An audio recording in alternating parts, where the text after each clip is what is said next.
दोस्तों नमस्कार, मैं हूं शीतला तिवारी। दोस्तों एक बार फिर देश की राजनीति जो है वह अब करवट लेगी। करवट लेने का मतलब आप समझ लीजिए कि देर आए दुरुस्त आए। नरेंद्र मोदी माननीय प्रधानमंत्री जी जब तक प्रधानमंत्री के कार्यकाल पर हैं तो ठीक है, और अगर कार्यकाल पे अगर बीच में जैसा कि मैं आपको बताया 75 साल के होंगे तो इस्तीफा दे भी सकते हैं। इस्तीफा नहीं भी देंगे तो अपना 5 साल पूरा करेंगे। लेकिन जिस तरह से इस बार जो है 2024 का चुनाव हुआ, उस तरह से क्या आपको लगता है कि इसके बाद जो 2029 का चुनाव होगा, उसमें भारतीय जनता पार्टी की सरकार बनेगी? अब इस पर असमंजस जो बना हुआ है, इसको लेकर के विपक्ष में काफ़ी जो है खुशी की लहर है। लेकिन विपक्ष में काफ़ी खुशी की लहर को देखते हुए अब लोग यह भी चर्चा करना शुरू कर दिए हैं कि क्यों ना अगर उत्तर प्रदेश में सबसे ज़्यादा सीट अगर बसपा की और सपा की अगर यह सब मिल करके अगर गठबंधन में अगर चुनाव लड़ते हैं, तो क्या मायावती प्रधानमंत्री बनेगी? यानी दोस्तों सवाल इस पर बहुत बड़ा है कि मायावती को देश का प्रधानमंत्री बनाना चाहिए। हालांकि आपको याद होगा कि एक बार मायावती को प्रधानमंत्री बनाने का भी जो है न्योता मिला भी था और मायावती तैयार भी थी, लेकिन वह जो है बनते बनते वह बच गई, वरना जो है मायावती प्रधानमंत्री बन गई होती। अब फिर एक बार यह कहा जा रहा है कि उत्तर प्रदेश में अगर मायावती हमारे पार्टी में साथ में आती हैं, यानी कांग्रेस और बसपा सपा अगर तीनों मिल के चुनाव लड़ते हैं और सबसे ज़्यादा सीट अगर आती है, तो मायावती को प्रधानमंत्री बनाने का मौका जो है वह दिया जाएगा, यानी प्रधानमंत्री जो है बनेगी।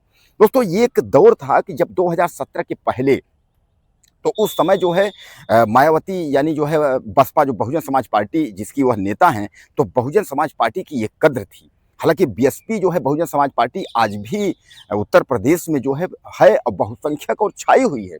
बीएसपी पार्टी को तोड़ने के लिए चंद्रशेखर रावण ने जो है प्रयास किया, और चंद्रशेखर रावण जो है कुछ बीएसपी पार्टी को तोड़ने का प्रयास किया, लेकिन ज़्यादातर लोगों ने जो है वह चंद्रशेखर रावण को छोड़ करके और ज़्यादातर लोग जो है वह भारतीय जनता पार्टी का दामन पकड़ लिया, क्योंकि उनको यह लगा कि अब जो है जो बीएसपी पार्टी है वह धीरे-धीरे करके जो है बीजेपी में विलय होती चली जा रही है। तो वोट बैंक जो है गुमराह करके बीएसपी की ज़्यादातर वोट बैंक जो है वह खींच ली है। अब धीरे-धीरे करके जब 2022 आया तो 2022 में पार्टी पूर्णतः जो है वह बर्बाद हो गई। बर्बाद हो गई मतलब 2017 के बाद से लेकर के, और मायावती ने जो है वह कहीं ठीक-ठाक से प्रचार उन्होंने नहीं किया। और उन्होंने अपनी कार्यकारिणी को बनाते बिगाड़ते उन्होंने यह तय नहीं कर पाया जो है कि कौन जिला अध्यक्ष रहेगा, कौन कोऑर्डिनेटर रहेगा, कौन संगठन, उन्होंने अपना संगठन सही कर ही नहीं पाया। अब इसको आप चाहे मान के चलें कि सीबीआई का डर, चाहे आप मान के चलें कि बीजेपी का डर, चाहे आप मान के चलें कि मायावती का कमज़ोर होना, क्या यानी किस जो है आफर की वजह से मायावती जो है कमज़ोर पड़ी। राजनीतिक विशेषज्ञ यह भी कहते हैं कि मायावती को जो है राष्ट्रपति उपराष्ट्रपति बनाने का भी मौका बीजेपी ने जो है देने का प्रस्ताव रखा था, और लेकिन यह जो है बात सार्वजनिक नहीं हुई थी। यह कहा गया था कि मायावती को राष्ट्रपति का जो है न्योता मिलेगा।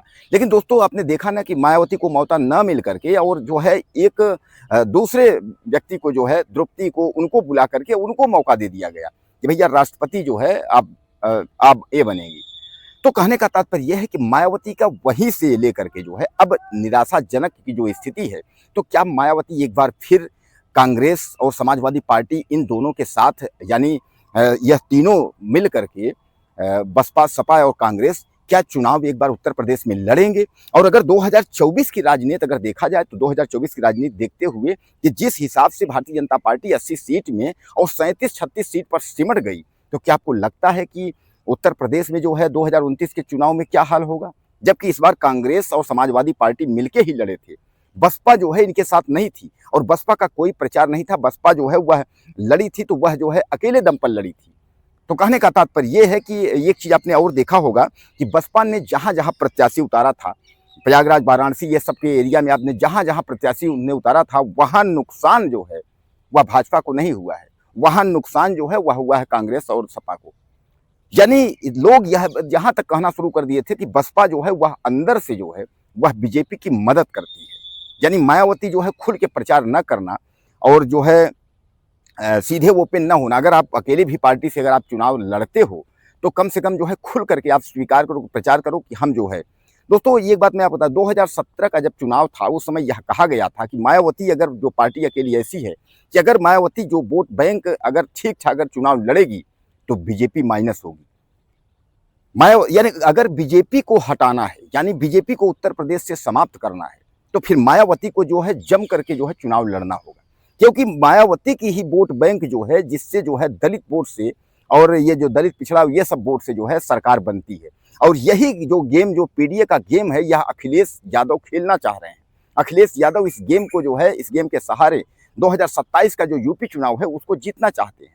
तो दोस्तों एक बार फिर 2027 में जो विधानसभा का चुनाव है, इस पर यह तय हो जाएगा कि मायावती जो है गठबंधन करके चुनाव लड़ती हैं, या फिर मायावती अकेले जो है लड़ करके और बीजेपी को फायदा पहुंचाती हैं।